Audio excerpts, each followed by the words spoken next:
உயிர்த்த நல் ஆண்டவரின் அன்பிற்கு பிரியமான அன்பு சகோதர சகோதரிகளே, மாதா டிவி அன்பு நேயர்களே, உங்கள் அனைவருக்கும் வணக்கமும் வாழ்த்துக்களும். தினம் ஒரு திருப்பாடல் என்கிற இந்த நற்செய்தி பகிர்வின் வழியாக உங்கள் ஒவ்வொருவரையும் சந்திப்பதிலே மட்டற்ற மகிழ்ச்சி அடைகின்றேன். அன்புக்கினியவர்களே, இன்றைய இந்த திருப்பாடல் தியானத்திற்காக நமக்கு கொடுக்கப்பட்டிருக்கக்கூடிய திருப்பாடல் எண் 87. இந்த திருப்பாடலுடைய பல்லவியாக நாம் வாசிப்பது, புறவினத்து மக்களே, நீங்கள் அனைவரும் ஆண்டவரை போற்றுங்கள். புறவினத்து மக்கள் என்று சொல்லுகின்ற பொழுது யூதர்களை பொறுத்தமட்டிலே யூதர்கள் அல்லாத மற்ற இனத்தை சார்ந்தவர்கள் அனைவரும் புறவினத்து மக்கள். ஆகவே இந்த திருப்பாடல் ஆசிரியர் புறவினத்து மக்களை நீங்களும் ஆண்டவரை போற்றுங்கள் என்பதைப் போல, உங்களையும் கடவுள் நேசிக்கிறார் என்பதைப் போல இந்த வரிகளை அவர் உச்சரிக்கின்றார்.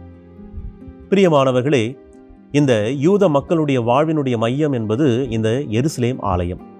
இந்த ஆலயத்திற்கு அவர்கள் வழிபாடு செய்கின்ற பொழுது எப்படி செய்வார்கள் என்று சொன்னால், குருக்களுக்கு என்று ஒரு இடம் இருக்கும், தலைமை குருவுக்கு என்று ஒரு இடம், அதேபோல யூத ஆண்களுக்கு, யூத பெண்களுக்கு, புறவினத்து மக்களுக்கு பலியிடுவதற்கு தேவையான இடம் என்று சொல்லி அந்த எருசலேம் ஆலயத்தினுடைய கட்டமைப்பு அமைந்திருக்கும். ஆகவே இந்த ஒரு நிகழ்வே, இந்த ஒரு அமைப்பே நமக்கு சொல்லுகிறது, அனைவரையும் கடவுள் நேசிக்கிறார், யாரையும் அவர் விட்டு விடுவதில்லை. நம்பிக்கையோடு அன்போடு யார் ஒருவர் கடவுளை தேடுகின்றாரோ அவரை கடவுள் தேடி வருகின்றார் என்பதுதான் இந்த கட்டமைப்பு நமக்கு சொல்லப்படுகின்றது. ஆகவே இப்படிப்பட்ட இந்த புறவினத்து மக்கள் கடவுளை தேடி ஜெபிக்கின்ற பொழுது அல்லது நாடி தேடி செல்லுகின்ற பொழுது அவர்களுக்கு உரித்தானதை இறைவன் கொடுக்கிறார். அது அவர்கள் கேட்கிற வரமாக இருக்கலாம், அல்லது உடல் உள்ள நோயிலிருந்து விடுதலையாக இருக்கலாம். அதைத்தான் நற்செய்தியிலே நாம் பார்க்கிறோம். ஆண்டவர் இயேசு கிறிஸ்து ஒவ்வொருவரையும் சந்திக்கின்ற பொழுது, நீ யூதனா யூதன் அல்லாதவனா என்று கேட்பதில்லை, மாறாக நீ நம்புகிறாயா, நீ விசுவசிக்கிறாயா என்று கேட்டுதான் அவர் அனைவரையும் குணப்படுத்துகிறார்.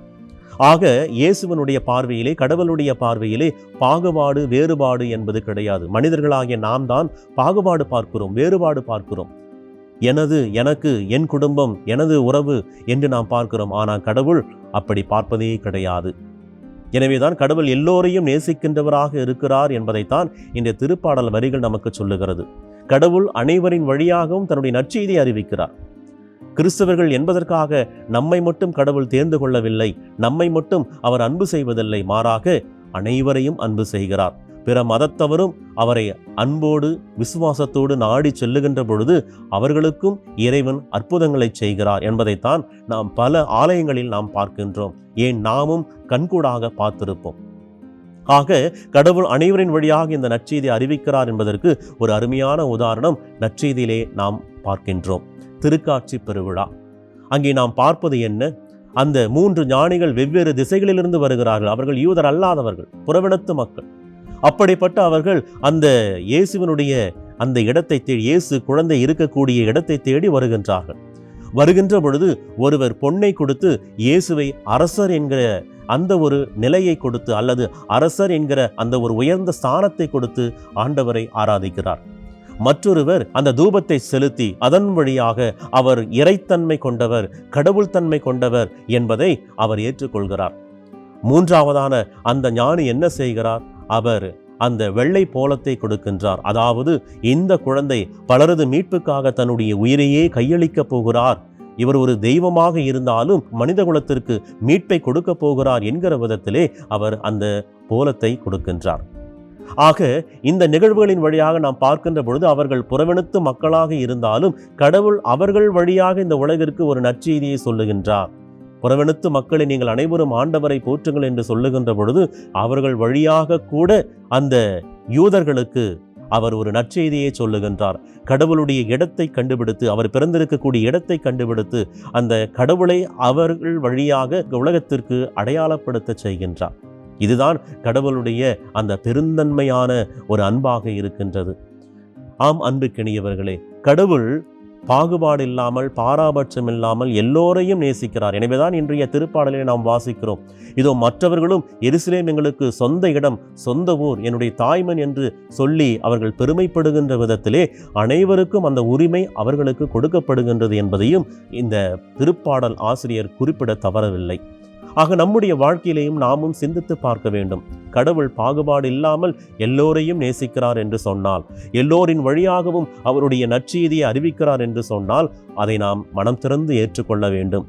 கடவுள் நம்முடைய கிறிஸ்தவர்கள் வழியாக மட்டுமல்ல, மாறாக மற்ற மக்களின் வழியாகவும் கடவுள் நமக்கு நல்ல பல செய்திகளை சொல்லலாம். அப்படிப்பட்ட திறந்த உள்ளத்தோடு நாம் இருக்கின்ற பொழுதுதான் அவர்கள் வழியாக கடவுள் கூறுகின்ற அந்த செய்திகளை நம்மால் உணர்ந்து கொள்ள முடியும். அதே போல அவர்களையும் அந்த கடவுளை நோக்கி நம்மால் வழிநடத்த முடியும். இதைத்தான் கடவுள் நமக்கு இன்று அழைப்பாக கொடுக்கின்றார். ஆகவே கடவுள் அனைவரையும் பாகுபாடு இல்லாமல் நேசிப்பதைப் போல, அனைவரையும் அவர் அன்பு செய்வதைப் போல நாமும் அனைவரையும் ஏற்றுக்கொண்டு அன்பு செய்து வாழ தொடர்ந்து மன்றாடுவோம். தொடர்ந்து அந்த ஆண்டவரிடத்திலே செபிப்போமாக. நேற்றும் இன்றும் என்றும் மாறாமல் எங்களை நேசக்கரம் கொண்டு வழிநடத்துகிற எங்கள் அன்பின் வானக தந்தையே இறைவா, இதோ நீர் கொடுத்த இந்த அருமையான வேளையிலே ஆண்டவரே, உம்முடைய இறை வார்த்தையை நாங்கள் எங்களுடைய உள்ளத்திலே தியானித்து அதை எங்களுடைய வாழ்வாக்க நாங்கள் முயற்சி எடுக்கிற இந்த வேளையிலே, சிந்திக்கின்ற இந்த வேளையிலே உம்முடைய அருளால் நீர் எங்களை ஆசீர்வதிப்பீராக. ஆண்டவரே, நீர் எவ்வாறு அனைவரையும் நீர் நேசிக்கிறீரோ, விரும்புகிறீரோ, அரவணைக்கிறீரோ, பாதுகாக்கின்றீரோ, அதை போல நாங்களும் மற்றவர்களை நேசிக்கின்ற நல்ல மனதை பெற்றுக்கொள்ள எங்களுக்கு வரமருளும். இதோ எங்கள் மத்தியிலே வாழுகின்ற, எங்களோடு வாழுகின்ற பிற மதத்தை சார்ந்த சகோதர சகோதரிகளையும் நாங்கள் மனம் திறந்து அவர்களை ஏற்றுக்கொள்ள, அவர்களை அன்பு செய்ய, அவர்கள் வழியாக நீர் பேசுகின்றீர் என்பதை உணர்ந்து நாங்கள் அனைவரையும் அன்பு செய்து வாழ எங்களுக்கு வரமருளும். எங்களையும் எங்களது குடும்பங்களையும் உம்முடைய திருப்பாதத்தில் அர்ப்பணிக்கிறோம். எங்கள் ஜெபம் கேளும் ஜீவனுள்ள நல்ல தந்தையே. ஆமென்.